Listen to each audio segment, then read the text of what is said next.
Did the two strongest words that Xi Jinping chose during their exchange simply fly over Donald Trump's head, leaving his team to miss the full gravity of what was said? How could Trump smile and keep up a genial tone through the talks, even while Xi Jinping was delivering a pointed warning about the real risk of war between the two powers? Did Trump fail to grasp Xi's darkest message when the Chinese leader invoked the term Thucydides Trap, a phrase that has stunned diplomats and analysts around the world? Was Xi Jinping effectively issuing a civilization-level warning about escalating rivalry, even as Trump continued to publicly praise aspects of China during their meeting? What exactly is the Thucydides Trap that was mentioned during the Trump-Xi meeting, and why does that concept carry such alarming implications for U.S. China relations? Let me say a few words first, and then I'd like to invite you, Mr. President, to deliver your opening remarks. President Trump, I'm very pleased to meet you in Beijing. Welcome back to China after 9 years.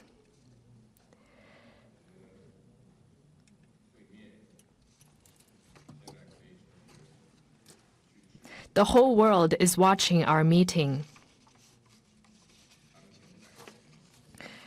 Currently, transformation not seen in a century is accelerating across the globe, and the international situation is fluid and turbulent. The world has come to a new crossroads. Can China and the United States overcome the Thucydides trap and create a new paradigm of major country relations? Can we meet global challenges together and provide more stability for the world?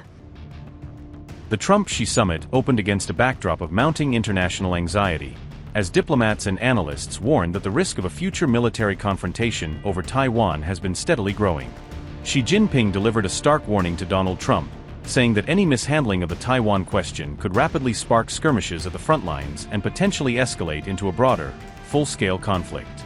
Xi emphasized that the Taiwan issue is not a narrow regional matter, arguing it could jeopardize the entire U.S.-China relationship and unravel years of diplomatic and economic ties if handled poorly. During the high-stakes meeting in Beijing, Xi invoked an age-old framework of strategic rivalry to frame current tensions, drawing on historical analogies to underline how serious the present competition between the two powers has become. In a pointed moment, Xi asked whether the United States and China could steer clear of the so-called Thucydides trap, questioning whether both sides could manage rising tensions without stumbling into catastrophic confrontation. Xi warned bluntly that Taiwan independence and lasting peace cannot coexist, using the metaphor like fire and water to stress that the two outcomes are mutually exclusive and would inevitably clash. What do analysts mean when they talk about the Thucydides trap, and why has that phrase become central to debates about great power rivalry today? The concept of the Thucydides trap warns that intense rivalry between an established dominant power and a rapidly rising challenger can create pressures and miscalculations that, if unchecked, may lead countries toward military conflict. The term comes from the ancient historian Thucydides, who argued that the Peloponnesian War erupted largely because Sparta feared the growing power of Athens, turning strategic anxiety into open warfare. Harvard professor Graham Allison revived and popularized the phrase for modern audiences, using historical case studies to argue that similar dynamics could apply to contemporary great power competition. Today, the Thucydides trap is frequently invoked to frame U.S.-China strategic tensions, suggesting that the growing power gap and rivalry between the two nations raises the risk of dangerous escalation. Importantly, the theory does not claim war is inevitable. Instead, it serves as a caution that certain structural pressures increase the likelihood of conflict unless leaders actively manage them.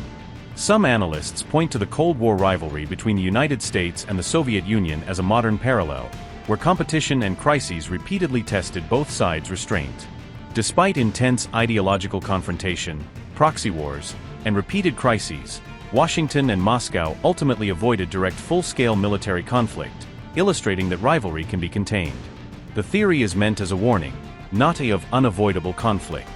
Ultimately, the Thucydides trap functions as a warning to policymakers. Without careful diplomacy and restraint, historical patterns suggest rivalry can spiral into war, but it is not a deterministic prophecy. China is widely seen as the most consequential rising power challenging long-standing U.S. global dominance. with its growing economic clout, military modernization, and diplomatic reach reshaping the international order. Many experts warn that the escalating tensions between Washington and Beijing could act as a dangerous precursor to future conflict if strategic competition hardens into confrontation and crises are mismanaged. Notably, Xi Jinping has repeatedly invoked the idea to caution both sides against sliding into open confrontation, framing the concept as a reason for careful statesmanlike management of bilateral differences. She argues that the United States and China must deliberately manage their rivalry through dialogue, restraint, and mutually understood rules, or risk a destructive spiral that would harm both nations and the wider world. Beijing often presents this argument as a plea for competition without conflict, insisting that nations can vie for influence and prosperity while avoiding the catastrophic consequences of military clashes. That message reflects China's broader push to shape global perceptions and prevent U.S. China tensions from escalating uncontrollably, emphasizing diplomacy and managed rivalry over rapid confrontation. Let me say a few words first. And then I'd like to invite you, Mr. President, to deliver your opening remarks. President Trump, I'm very pleased to meet you in Beijing. Welcome back to China after 9 years.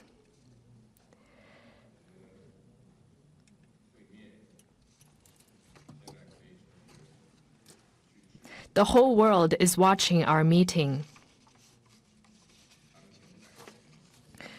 Currently, transformation not seen in a century is accelerating across the globe, and the international situation is fluid and turbulent. The world has come to a new crossroads. Can China and the United States overcome the Thucydides Trap and create a new paradigm of major country relations? Can we meet global challenges together and provide more stability for the world? Can we, in the interests of the well-being of our two peoples and the future of humanity, build a brighter future together for our bilateral relations? These are the questions vital to history, to the world, and to the people. They are the questions of our times that you and I need to answer as leaders of major countries. This year is the 250th anniversary of American independence. Congratulations to you and to the American people. I always believe that our two countries have more common interests than differences. Success in one is an opportunity for the other, and a stable bilateral relationship is good for the world.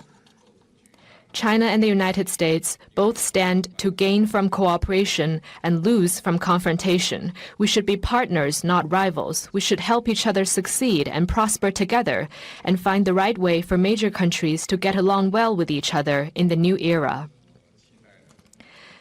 Mr. President, I look forward to our discussions on major issues important to our two countries and the world, and working together with you to set the course for and steer the giant ship of China-U.S. relations so as to make 2026 a historic landmark year that opens up a new chapter in China-U.S. relations. I will pause here and hand over to you, Mr. President. Thank you. Well, President Xi, I want to thank you very much. First of all, that was an honor like few have ever seen before. And I think I was particularly impressed by those children. They were happy. They were beautiful. The military is obvious. It couldn't be better, but those children were amazing, and they represent so much. And I know they represent so much to you. You and I have known each other now for a long time. In fact, the longest relationship of our two countries that any president and president has had. And that's, to me, an honor. We've had a fantastic relationship. We've gotten along. When there were difficulties, we worked it out. I would call you, and you would call me. And whenever we had a problem, people don't know Whenever we had a problem, we worked that out very quickly. We're going to have a fantastic future together. Such respect for China, the job you've done. You're a great leader. I say it to everybody. You're a great leader. Sometimes people don't like me saying it, but I say it anyway because it's true. I only say the truth. And I just want to say on behalf of all of the great delegation that we have the greatest businessmen, the biggest, and I guess the best in the world. We have amazing people, and they're all with me. Every single one of them, we asked the top 30 in the world, every single one of them said yes. And I didn't want the second or the third in the company. I wanted only the top. And they're here today to pay respects to you and to China. And they look forward to trade and doing business, and it's going to be totally reciprocal on our behalf. So I really look very much forward to our discussion. It's a big discussion. There are those that say this is maybe the biggest summit ever. They can never remember anything like it. I can say in the United States, people aren't talking about anything else. But it's an honor to be with you. It's an honor to be your friend. And the relationship between China and the USA is going to be better than ever before. Thank you very much. Thank you.